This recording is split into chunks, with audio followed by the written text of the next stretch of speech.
Hey guys, how's it going? Welcome to my video.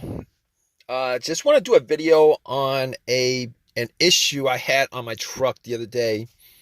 Had this no had this crank but no start issue. So basically, the truck drove fine all day. There was no check engine light. Haven't had an issue with the truck in a long while. Well, relatively long while. I did get the alternator changed out, I would say about 6 months ago. But aside from that, really didn't have any issues with the truck. Drove it for most of the day, doing stuff here and there, and basically went to a Burger King and and pretty much just got something to eat. Went inside, got something to eat, came out, and couldn't get it to crank over. All right, so it would crank, but it wouldn't crank over. All right, because I was hearing I'm making those noises, but it would crank up. It wouldn't crank over. Wasn't able to get it cranked over, and I tried to, start up at least 20 times. And basically, the first thought that came to my mind was maybe it was the battery. Now, I had the battery changed up about a month ago. Got a brand new battery, one of those value batteries from Walmart. I know a lot of people have something to say about it, but I've had those before, and they lasted me pretty good. They lasted me as long as any other battery has lasted me. But I thought maybe I had a bad battery. So, but here's the thing. The cranks were very, very strong. It wasn't like it was a weak crank. Now, if it was a weak crank, I would have known probably 100% it was some kind of battery issue, charging issue, etc., etc. One of those things. But regardless, I had to troubleshoot this, so I turned the lights on, my headlights, turned the headlights on. If you guys are on this issue, you guys have this problem where you're trying to figure out whether it's a battery or not, one of those things that you could do is you guys can turn the headlights on and see how bright they are. Now, it's not 100%. It's not one of those things that could give you 100% reading on your battery, on how good your battery is. But it could kind of give you an estimate of where your battery is. I turned the lights on. They were very, very bright. All right. So I was pretty sure it wasn't a battery. Popped the hood up, and I was looking around the area, the battery area, just to see whether there was any kind of issues with the terminals being... because last time I did the alternator, I didn't notice any kind of corrosion, anything like that. And I checked again, there wasn't any kind of corrosion. They're very, very tight. Now, I want to figure out 100% that it's not the battery, because it's probably one of those easier things that you guys can deduce. If it is the battery, you guys could, I could go and get a battery, get a Uber, get a battery or whatever, and pop it in. So I have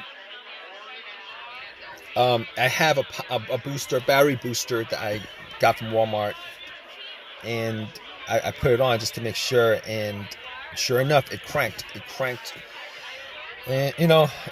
It cranked like before. There was no difference. It cranked like before. There was no difference. So at that point, I ruled out the battery.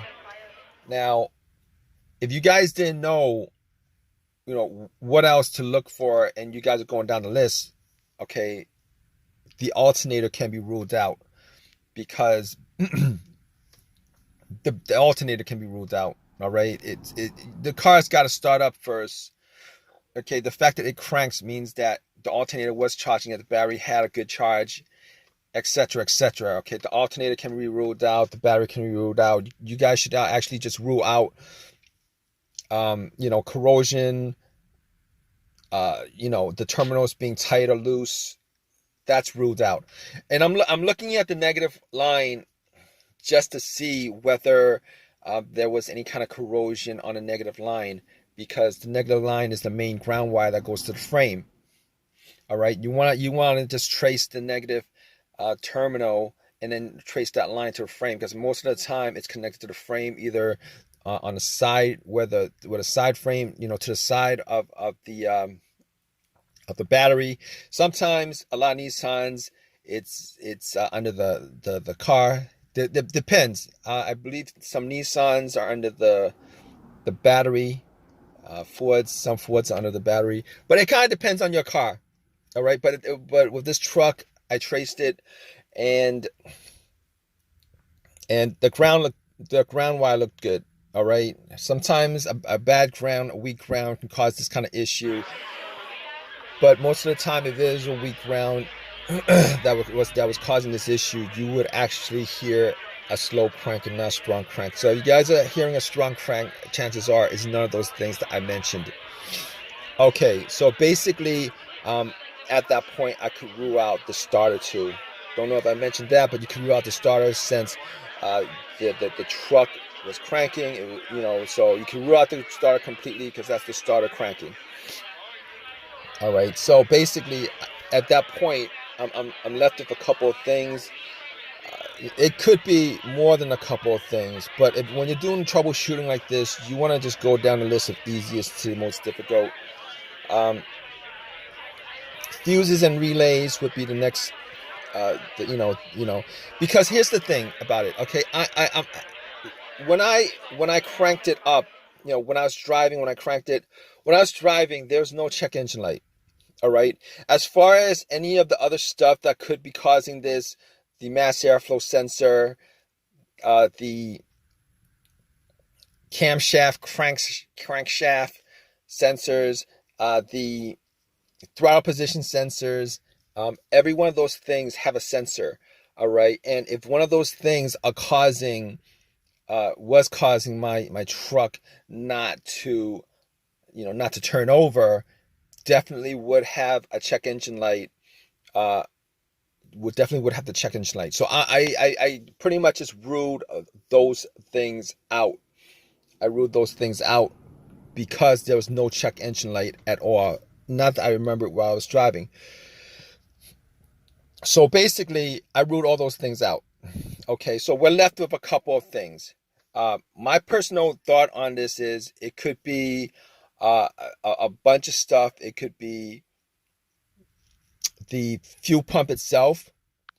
It could be something as simple as a fuse or a relay, or any of those things. So as far as me troubleshooting this whole entire thing with a crank and a no start, a crank and a no turnover, I was looking at the fuses to see whether any of them were blown, and none of the fuses were blown.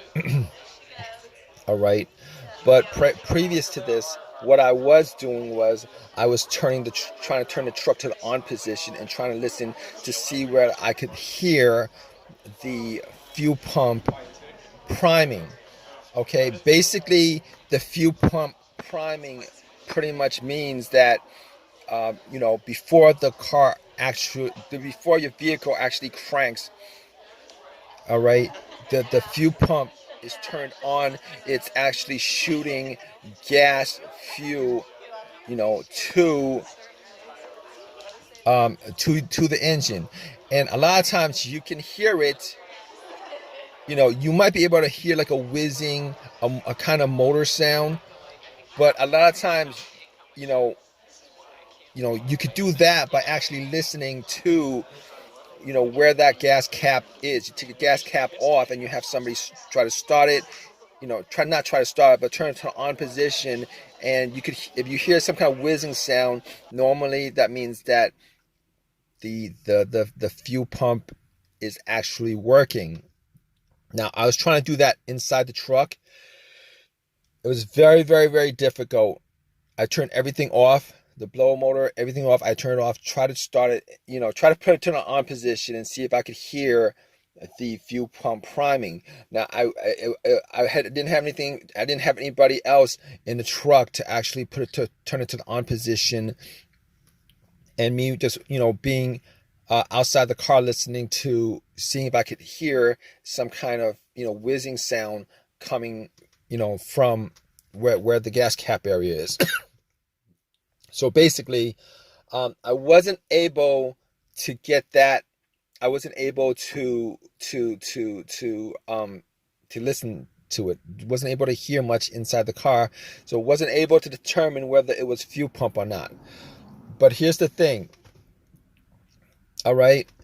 So basically, I'm out. I'm looking at all the fuses. I do have one of these simple OBD2s.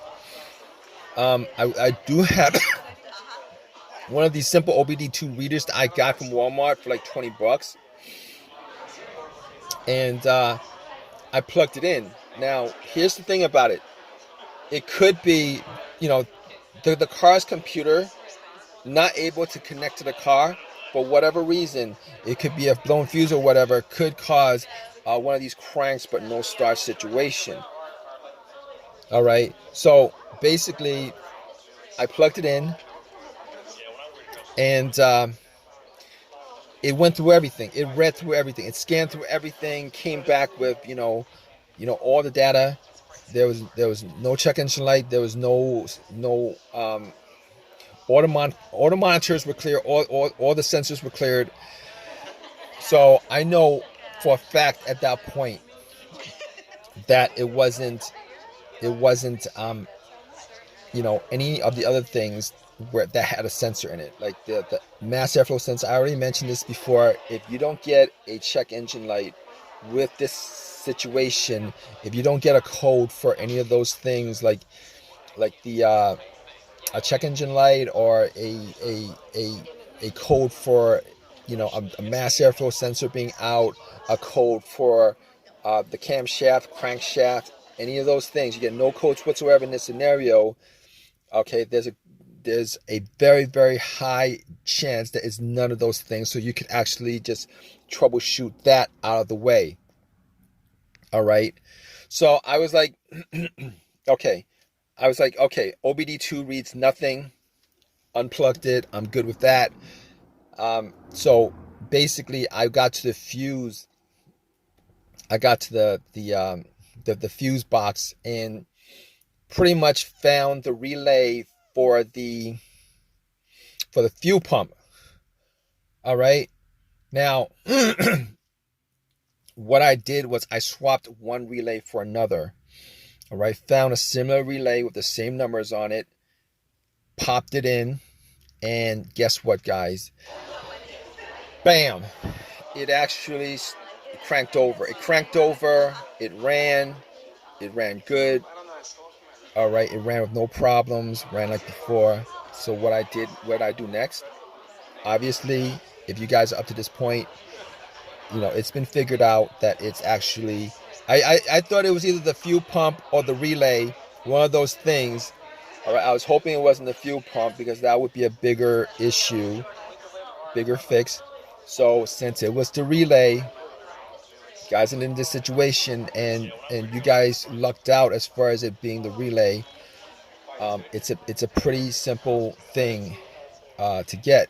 Obviously at AutoZone, Pep Boys, AutoZone, Advanced Auto, any of these places you guys could go to, pretty much give them the info of your vehicle. Sometimes the relays are actually out in the aisle somewhere with the fuses, but got the relay. Put the relay that I substituted back, popped it in, and haven't had an issue since. So there it is. That's the whole entire troubleshooting as far as this situation is concerned. Hope that you guys got as lucky as me with this situation that I had. It could have been something else that was probably a bit more problematic or more to work on as far as getting the truck started, but got the truck started. We're all good on that. If you guys in this situation, check out the relay. Okay, this is a crank but won't turn over, no start issue. All right, guys, have any comments? Please leave your comments in this comment section. Please subscribe. Please give me a thumbs up. Really do appreciate it. You guys are awesome. All right, take care.